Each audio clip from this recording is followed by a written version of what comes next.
역대상 11장. 온 이스라엘이 헤브론에 모여 다윗을 보고 이르되 우리는 왕에 가까운 혈족이니이다. 전에 곧 사울이 왕이 되었을 때에도 이스라엘을 거느리고 출입하게 한 자가 왕이시었고 왕의 하나님 여호와께서도 왕에게 말씀하시기를 네가 내 백성 이스라엘의 목자가 되며 내 백성 이스라엘의 주권자가 되리라 하셨나이다 하니라. 이에 이스라엘의 모든 장로가 헤브론에 있는 왕에게로 나아가니 헤브론에서 다윗이 그들과 여호와 앞에 언약을 맺음에 그들이 다윗에게 기름을 부어 이스라엘의 왕으로 삼으니 여호와께서 사무엘을 통하여 전하신 말씀대로 되었더라. 다윗이 온 이스라엘과 더불어 예루살렘 곧 여부스에 이르니 여부스 땅의 주민들이 거기에 거주하였더라. 여부스 원주민이 다윗에게 이르기를 네가 이리로 들어오지 못하리라 하나 다윗이 시온 산성을 빼앗았으니 이는 다윗성이더라. 다윗이 이르되 먼저 여부스 사람을 치는 자는 우두머리와 지휘관으로 삼으리라 하였더니 수르야의 아들 요압이 먼저 올라갔으므로 우두머리가 되었고 다윗이 그 산성에 살았으므로 무리가 다윗성이라 불렀으며 다윗이 밀로에서부터 두루 성을 쌓았고 그 성의 나머지는 요압이 중수하였더라. 만군의 여호와께서 함께 계시니 다윗이 점점 강성하여 가니라. 다윗에게 있는 용사의 우두머리는 이러하니라. 이 사람들이 온 이스라엘과 더불어 다윗을 힘껏 도와 나라를 얻게 하고 그를 세워 왕으로 삼았으니 이는 여호와께서 이스라엘에 대하여 이르신 말씀대로 함이었더라. 다윗에게 있는 용사의 수요가 이러하니라. 학몬 사람의 아들 야소부암은 30명의 우두머리라. 그가 창을 들어 한꺼번에 300명을 죽였고 그 다음은 아우아의 사람 도도의 아들 엘르아살이니 세 용사 중 하나이라. 그가 바스단민에서 다윗과 함께 있었더니 블레셋 사람들이 그곳에 모여와서 치니 거기에 보리가 많이 난 밭이 있더라.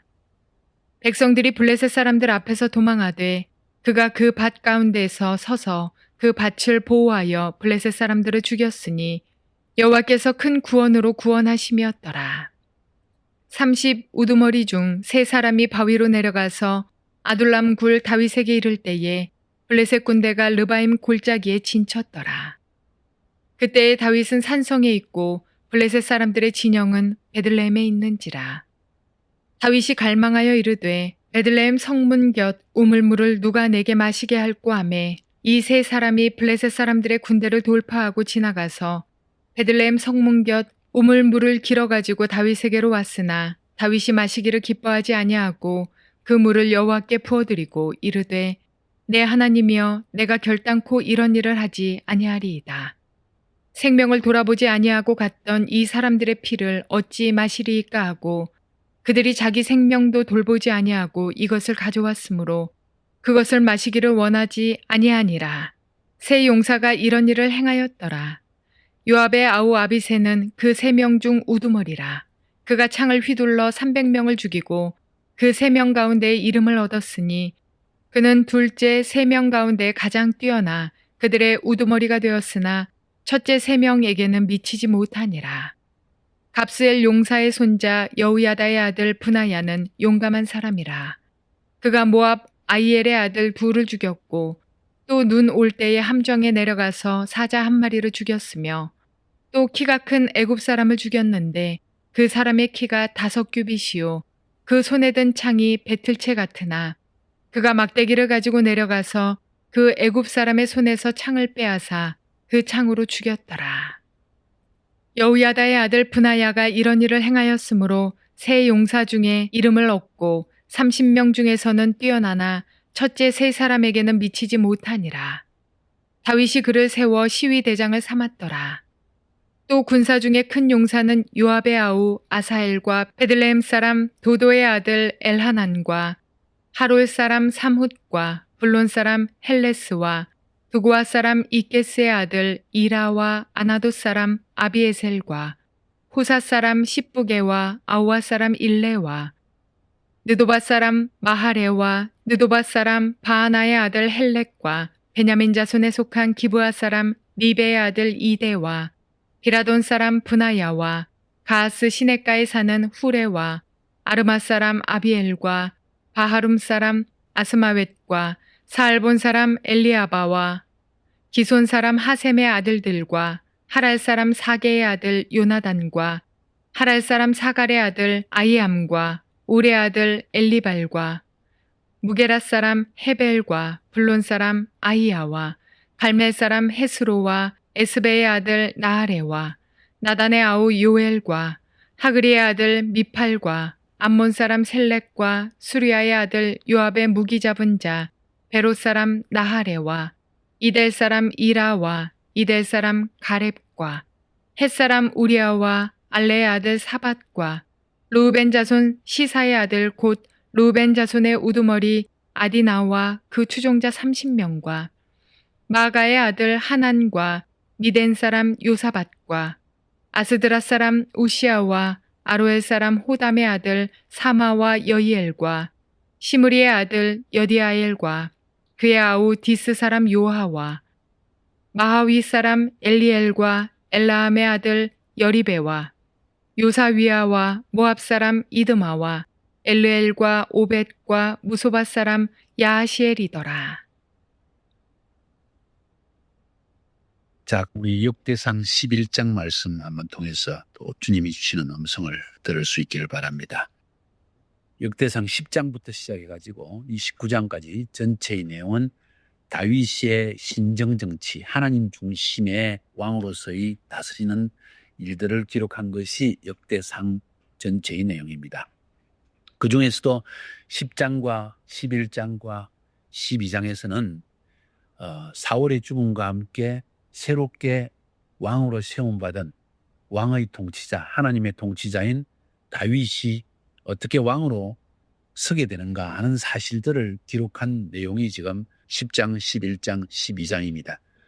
지난 시간에 본 것처럼 10장에서는 사울의 비참한 죽음의 원인이 무엇인가에 대해서 에스라가 우리에게 영적인 해석, 역사적인 해석, 평가를 우리에게 해주었고 11장에서는 다윗이 어떻게 이스라엘의 새 왕으로 등극하게 되었는가 하는 사실과 이런 다윗에게 어떤 사람들이 있었는가 하는 사실, 그리고 어떻게 해서 예루살렘을 정복하게 되었는가 하는 세 가지 사실을 기록하고 있는 것이 11장의 내용입니다.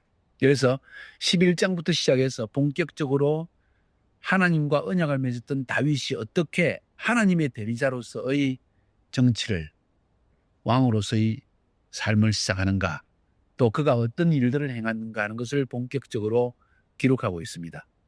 역대상에서 지금 다윗의 생애를 기억할 때 이것은 시간 순서로 한 것이 아닙니다. 사건별로 한 것도 아닙니다. 다윗이 그의 생애에 하나님 앞에서 하나님의 대리자로서 하나님과 다윗 언약을 맺을 정도의 사람으로서 필요한 이야기들만 기록한 것이 역대기입니다. 시간 순서로 적은 게 아니라는 거예요. 사건별로 차례로 적은 것도 아니라는 겁니다. 관점을 가지고, 한 관점을 가지고 왜 하나님이 다윗을 세우셨는가 하는 그것을 부각하기 위해서 필요한 내용만을 적은 걸 볼 수가 있습니다. 그래서 다윗이 사울에게 쫓겨다니는 그런 이야기 별로 적지 않습니다.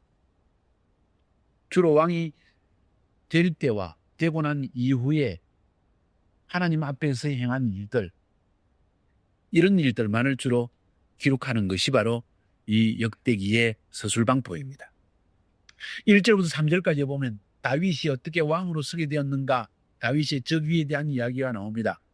사무엘 하의 성경을 읽어보면 이것과 조금 다른 것을 볼 수 있습니다. 사무엘 하와 역대기 상에 다윗에 대해서 다르게 기록한 것은 사무엘 상하는 철저하게 자세하게 있었던 사실을 있는 그대로 다 기록했습니다.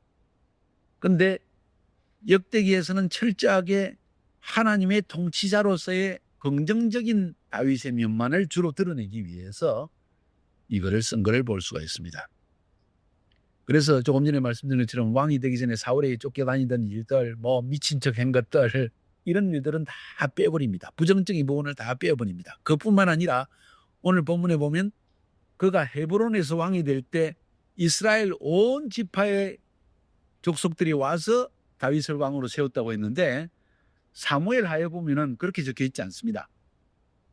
먼저 헤브론에서 7년 반 동안 왕으로 세움받을 때 그는 유다 지파의 왕이라는 말이 나옵니다. 예, 사무엘 하 2장에 보면 다윗이 헤브론에서 유다 족속의 왕이 된 날수는 7년 6개월이었더라. 다시 말해서 헤브론은 유다 지파의 땅이었습니다. 그래서 그는 먼저 그를 따르는 유다 지파의 족속들을 중심으로 해서 헤브론에서 왕이 되어졌고, 다윗이 왕이었을 때 사울이 죽고 난 뒤에도 바로 전 이스라엘을 다스리는 왕이 된 것이 아니라 사울의 아들이었던 이스보셋이 장군 아브넬이 그 사람을 꼭두각시로 세워가지고 왕이 되었습니다. 2년 동안 그렇게 있었고 유다 족속들은 다윗을 따랐더라 하는 표현까지 이제 사무엘 하 2장 10절 11절에서 이렇게 표현을 하고 있어요. 사무엘에서는 좀 더 정확한 있는 그대로의 사실을 적은 반면에 역대기서에서는 다윗이 하나님의 대리자로서 어떻게 세움을 받았는가를 강조하기 위해서 보다 긍정적인 면만을 기록했던 것을 우리가 볼 수 있습니다. 그러면서 여기서 다윗이 왕위에 오를 수 있었던 세 가지의 중요한 조건을 이야기합니다. 한마디로 말해서 다윗이야말로 합법적이고 정통적인 이스라엘 통치자다 하는 것을 드러내기 위해서 1절에 온 이스라엘이 헤브론에 모였다 하는 표현을 씁니다. 유다 지파만이 아니고 또 실제적으로 어찌 보면 모든 이스라엘이 다 동의한 것은 아니지만 12지파에 속한 사람들이 많이 다윗을 따랐던 건 사실이기 때문에 거짓으로 거짓말로 이렇게 묘사한 것이 아니라 실제적으로 마음들이 다 다윗에게 쏠린 것은 사실일 것입니다. 그래서 그 면을 지금 부각하고 있는 거예요. 강하게 말하고 있는 겁니다. 온 이스라엘이 헤브론에 모여서 다윗을 보고 이르되 우리는 왕에 가까운 혈족입니다. 이 말은 우리 다 같은 이스라엘 족속 지파입니다 하는 표현을 쓰고 있는 겁니다. 전에 곧 사울이 왕이 되었을 때에도 이스라엘을 거느리고 출입하게 한 자가 곧 왕이시었고, 묘한 말을 쓰고 있죠. 사울이 왕이었을 때에도 우리 온 지파를 이끈 분은 사실은 다윗이었습니다. 이런 표현을 쓰고 있어요. 지도력이 있었다는 겁니다. 쉽게 말해서. 사울이 명목상으로 왕이었지만은 사실 모든 중요한 일들을 다윗 당신이 했습니다. 우리는 당신의 말을 들었습니다. 그런 이야기고, 왕의 하나님 여호와께서도 왕에게 말씀하시기를 네가 내 백성 이스라엘의 목자가 되면 내 백성 이스라엘의 주권자가 되리라 하셨나이다. 사무엘을 통해서 다윗이 왕으로 기름 부음 받은 사실에 대해서 이야기를 하는 거예요. 그러므로 당신은 정말 하나님이 정하신 합법적인 왕이십니다. 적법한 왕이십니다 하는 사실을 지금 이야기하고 있는 것입니다. 그래서 다윗이 왕으로 설 수 있었던 합법적인 근거를 지금 이 에스라는 역대기를 통해서 말하고 있는 겁니다. 하나님이 지으신 사람, 하나님이 정하신 사람이어야 한다. 하나님이 모세의 율법 가운데 기록한 대로 이스라엘 지파 중에서 나와야 된다. 그런 실제로 지도력이 있는 사람이다. 그러면 그런 적법한 자이다. 왜 이 말을 하는가? 하나님의 사역도 정치로 살 수 있기 때문에 사람을 모집해갖고 선거운동을 해가지고 돈을 매덕을 써서 교단의 장도 될 수 있고 돈을 또 많이 써가지고 교회 장로도 될 수 있고 이런 것이 아니라는 거예요. 철저하게 순수하게 하나님의 부르심 때문에 또 모든 사람이 인정해서 다윗처럼 하나님이 세우셨기 때문에 저 사람은 정말 말씀과 기도와 모든 일에 모범이 되었기 때문에 우리가 사랑하여서 세웠다 하는 이런 사람이 되어 있다는 거예요. 너무나 세상이 악하기 때문에 이 말을 하는 겁니다. 여러분에게. 사람의 방법으로 주님의 일을 하려고 하지 말라는 이야기예요. 4절부터 9절까지에서는 다윗이 예루살렘을 지금 복한 이야기를 우리에게 기록하고 있습니다.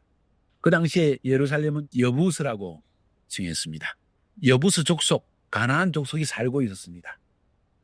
다윗이 그것을 점령한 이야기를 왜 적었을까요? 예루살렘 때문에. 예루살렘이 왜 중요합니까? 통일 이스라엘의 가장 중앙에 위치한 지역이기도 하고 가장 중요한 것은 하나님이 택하신 곳이기 때문에 둡게를 옮겨와서 안치를 했고 거기에 결국은 나중에 솔로몬의 성전 제1성전이 서게 되는 장소가 되어지고 모든 여호와 신앙의 중심지가 되어지고, 그것보다 더 중요한 것은 하나님이 정한 장소. 모세를 통해서 이미 말씀하세요. 내가 정한 장소에서 내 백성이 나를 경배할 것이라고. 다윗은 그냥 하나님의 인도하심 따라 살아가는 여정 중에 그것이 그리 중요한 줄 몰랐을 거예요. 나는 그렇게 생각합니다. 근데 하나님이 그 예루살렘에 대한 마음을 주셔서 그곳을 점령하게 하시는 겁니다. 그리고 기도하는 중에 성전을 세울 마음을 주시고 법궤를 그쪽에 가져올 마음을 또 주시는 거예요. 자, 하나님께 물어보며 하나님의 이끄심을 받는 사람은 사실은 하나님이 그 장소, 그 시기에 무슨 일을 하라 할 때 그게 얼마나 중요한지를 모르고 그 일을 하고 있어요. 근데 하나님의 인도하심을 따라서 일을 청취해 나간다는 거예요. 나중에 보니까 이것이 중앙성소가 되어집니다. 모든 이스라엘 백성들이 함께 모여서 예배하는 장소요. 그곳이 하나님이 택하신 장소요. 역사의 흥망성쇠를, 성공과 실패를 결정하는 중요한 장소가 되어진다는 사실을 나중에 알게 됐습니다. 그 정도로 하나님은 마음의 중심에 하나님을 사모하고 순수하게 하나님을 따르는 사람, 그분의 통치를 철저히 따라 살아가기 원하는 사람을 통해서 역사하신다는 사실을 우리는 볼 수 있는 겁니다. 그래서 사역을 해나가려고 할 때, 하나님을 섬기려고 할 때 무엇보다 제일 먼저 관리해야 되는 것이 마음이, 내가 순수하게 주님을 사랑하고 있고 내가 정말 순정한 마음으로 인간의 술수, 방법, 정치 이런 것이 아니라 온전히 하나님의 음성만을 들으면서 하나님만을 순수히 사랑하면서 하나님을 섬기려고 하고 있는가? 아니면 나는 자리를 탐내고 있는가? 큰 교회를 탐내고 있는가? 사람들이 나를 인정해 주는 걸 탐내고 있는가? 물질을 탐내고 있는가? 자신의 마음을 한번 살펴볼 필요가 있습니다. 주님 앞에 갈 때까지. 왜? 그 마음이 하나님이 축복을 받느냐 받지 않느냐를 결정하는 것이기 때문입니다. 한순간도 긴장을 늦춰서는 안 되고 매 순간 주님 앞에서 순전한 마음으로 나는 주의 음성만을 들으며 살아가리라. 내가 명예를 구하지 아니하리라. 물질을 구하지 아니하리라. 내가 축복을 구하지 아니하리라. 하나님이 주시면 감사함으로 받겠지만은 이런 마음을 품는 것이 중요하다는 거예요. 매 시대마다 어떤 사람을 쓰는가? 다윗 같은 사람을 쓰신다는 거예요. 그래서 다윗의 길을 걷는 사람을 하나님은 찾고 있다는 거예요. 다윗의 길을 걷는 사람. 역대기 전체에서 살아가면 다윗의 길을 걸었느냐 안 걸었느냐 하는 것을 따라서 왕들을 평가하고 있다는 거예요. 그래서 9절에서 하나님이 주권적으로 다윗을 선택했다는 이야기를 이렇게 표현합니다. 만군의 여호와께서 함께 계시니 다윗이 점점 강성하여 가니라. 우리의 마음의 중심이 그렇게 주님 중심으로만 돌아가면 하나님이 틀림없이 여러분과 함께 하십니다. 그 비결은 어디 있냐? 다윗의 마음이란, 다윗의 길이라는 거야. 먹고 사는 거 걱정하지 마세요. 어떻게 살까? 염려하지 마세요. 내가 어떻게 주를 섬길까? 어떻게 주님 음성만을 들으며 살아갈 수 있을까? 그걸 염려하세요. 그러면 하나님께서 상상하지 못한 일들을 베풀어 주십니다. 하나님이 함께하지 않아서 멸망한 사울의 왕조와 비교하는 거예요, 지금. 사울은 하나님이 함께하지 않았기 때문에 죽었고 왕족이 다 멸족을 당했고 다윗의 왕국은 점점 강성하여 가니라.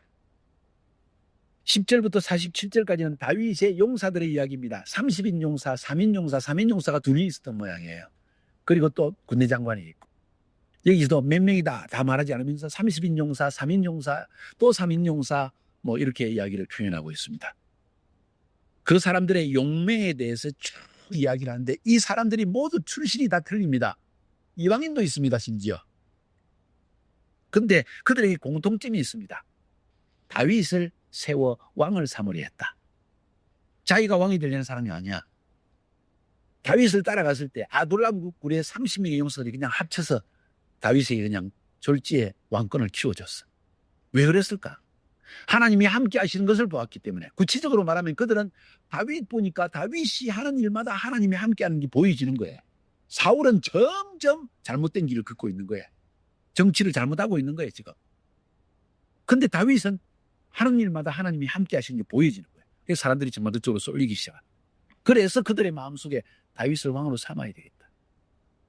다윗은 인정을 구하기 위해서 일하는 사람이 아니고 하나님의 음성만을 듣고 살아가기를 결단했을 때 사람들은 거기에서 하나님이 함께하는 걸 보았다고 말할 거예요. 사람들은 전부 사람들이 나를 따라주기를 바라서 의도적으로 눈에 보이는 광고를 하고 다녀요. 눈에 보이는 광고를 하고 다닌다. 사람들을 자꾸 몰아붙여요. 자기 사람 되게 하려고. 그 술수는 통하지 않는 거예요, 하나님께는. 그 방법은 하나님께 통하지 않습니다. 하나님 앞에 순전하게 하나님의 말씀에 순종하려는 마음을 가질 때 사람들이 여러분을 지도자로 세우려고 할 겁니다. 다윗을 생어 왕을 삼으려고 했다 하는 표현들이 오늘 본문에 나온다는 거예요. 그래서 다윗이 하나님의 대리자로서 이스라엘의 왕으로 세움받을 수 있었던 중요한 몇 가지 이유가 있습니다. 성경을 읽어볼 때 오늘 본문을 통해서도 첫 번째, 하나님의 선택입니다. 하나님의 은혜예요. 하나님의 요소입니다. 하나님 요소. 하나님이 부르시고 하나님이 세우신 거예요. 두 번째는 다윗 자신의 탁월한 지도력이 있어야 됩니다. 다윗이 부름받고 기름 부름받지만은 제일 중요한 것은 그 안에 하나님의 음성을 들으면서 살아가고자 하는 지도력, 마음의 중심입니다. 지도자 자신의 요소입니다. 그 사람 자신이 하나님 앞에 발라야 됩니다. 하나님의 음성만을 들으려고 해야 됩니다. 순전해야 됩니다. 인간적인 술수가 없어야 됩니다. 사울이 죽었을 때 제일 애통한 사람이 누구예요? 다윗이야. 이스라엘 백성들은 그 모습을 보고 저 사람이야말로 진짜 지도자다. 애통했어. 신을 지었어. 이스라엘 백성들이 보고 존경 안 할 수가 없는 사람이, 자기를 죽이려는 사람이 죽었는데 저렇게 애통하다니. 저런 사람을 세우면 우리는 믿을 수가 있다. 다윗의 요소, 하나님적인 요소는 하나님이 선택하시는 건데 인간으로서의 다윗 자신의 요소가 있다는 거예요. 그게 이스라엘 나라를 세우는 거예요. 세 번째 요소가 있습니다. 다윗이 지도력이 있다고 해서 그것만으로 되는 게 아니에요. 그 주위에 있는 사람이 있어야 됩니다. 오늘 그 이야기가 지금 나오고 있는 게 마지막 절까지 긴 부분을 통해서 10절부터 47절까지 37명의 용사, 30인 용사, 3인 용사, 3인 용사, 그리고 또 그 위장, 이렇게 37명의 이야기를 쭉 하고 있습니다. 뭡니까? 한 하나님의 사역이 이루어지기 위해서는 하나님의 부르심 선택이란 것이 있어야 되고, 그 부르심 받은 지도자의 지도력이란 요소, 하나님 앞에서의 그 지도자의 요소, 그 다음에 세 번째는 지도자 주위에 있는 사람, 중성된 사람들, 이 요소가 있어야 했다는 거예요. 주님이 사역하실 때도 주님 주위에 12명의 중성된 신하들, 제자들 있었다는 거예요. 그와 마찬가지로 다윗의 시대에도 이 37명의 중성된 용사들이 있었다는 이야기를 들려요. 그 중에서 아주 특징적인 이야기, 15절부터 19절까지 한번 읽어볼까요? 35두머리 중 세 사람이 다 바위로 내려가서 아둘람 굴 다윗에게 이를 때 블레셋 군대가 르바임 골짜기에 진쳤더라. 그때 다윗은 산성에 있고 블레셋 사람들이 진영한 베들레헴에 있느니라. 다윗이 갈망하여 이르되 베들레헴 성문곁 우물물을 누가 내게 마시게 할꼬. 목마르다 이겁니다. 근데 자기가 태어났던 그 베들레헴의 물맛이 기억나는, 인간적인 갈증이에요. 그냥 어릴 때의 추억이야. 그때 어릴 때 먹던 그 물맛을 잊을 수가 없는데 그 물 좀 먹고 싶은데 하니까 이 세 사람이 블레셋 성문곁 우물물을 깃기 위해서 블레셋 사람들의 군대를 돌파하고 지나가서 물을 길어서 다윗에게 왔다는 거예요. 자기 지도자가 그냥 어릴 때 추억 때문에 그 물만 맛보기를 원하는 마음, 그 음성을, 그 소리를 듣자마자 그 지도자의 그 육신적인 하나의 추억을 위해서 목숨을 무릅쓰고 블레셋 성문을 돌파해가지고 진지를 돌파해서 우물물을 기를 정도로 충성된 사람이었다는 걸 지금 묘사하고 있는 거야. 자, 어느 정도로 헌신했냐는 거예요. 그때 이 지도자의 심령을 또 성경은 보여주는 거예요. 다윗이 마시기를 기뻐하지 아니하고 그 물을 여호와께 부어드리고 이르되 내 하나님이여 내가 결단코 이런 일을 하지 아니하리이다. 생명을 돌아보지 아니하고 갔던 이 사람들의 피를 어찌 마시리까 하고 그들이 자기 생명도 돌보지 아니하고 이것을 가져왔으므로 그것을 마시기 원하지 아니하였더라. 이 세 용사가 이런 일을 행하였더라 하는 기록을 남기고 있습니다. 뭘 말하고 있을까요? 충성된 용사들. 우리가 하나님의 사역을 하려고 할 때 하나님의 부르심 참 중요합니다. 하나님의 선택. 여러분 자신의 헌신도 중요합니다. 그런데 그것만으로 하나님이 못해요. 여러분의 마음의 중심을 보고 여러분을 따르는 충성된 제자 그룹이 나와야 됩니다. 하나님의 일은 혼자 하는 게 아니에요. 충성된 마음을 가진 제자 그룹이. 그거 없이는 비전만 던지는 거죠. 근데 아무도 없어, 그걸 따라 사람들이. 다윗의 가장 충성된 세 장군, 요압 장군, 아비세, 아사헬, 이 사람은 전부 다윗의 사촌이라는 거. 다윗의 누이의 아들들입니다. 이종 사촌간이에요. 이 사람들이 다 다윗의 장군이 되었습니다. 나중에 또 아마사라는 사람이 나옵니다. 이 사람도 역시 다윗의 이종 사촌이에요. 다윗에게 누이가 2명이 있었는데 스루야와 아비가일입니다. 스루야의 아들이 아비세, 요압, 아사엘. 그 다음에 두 번째 자매 이름이 아비가일, 다윗의 누이 이름이 아비가일인데 그 아비가일의 아들이 또 아마사. 이렇게 해서 이 장관들이 전부 그 주위에 자기 친척 중에서 튀어나옵니다. 어쩌면 여러분 가까운 주위에 그런 충성된 용사들이 있는지도 모르겠어. 그 말은 내 주위에 있는 사람을 제자 삼으라는 이야기야. 기다리지 말고 내 주위에 있는 사람을 충성된 그리스도의 제자로 만들어 나가야 된다는 거예요. 이것이 오늘 성경 본문에서 우리에게 말해주고 있는 중요한 내용들입니다. 저는 3가지 요소를 강조하고 싶어요. 하나님의 선택과 부르심, 부르심을 받은 하나님의 사람, 그 사람의 요소, 지도력, 신실함, 순수함, 충성됨. 3번째, 지도자 주위에 있는 충성된 제자 그룹, 용사들. 이것이 삼위일체가 되어져야만이 주님의 사역은 시작되는 겁니다. 하나님의 통치는 시작되는 거예요. 하나님의 역사와 기적은 시작되는 거예요. 승리하기를 주의 이름으로 축복합니다.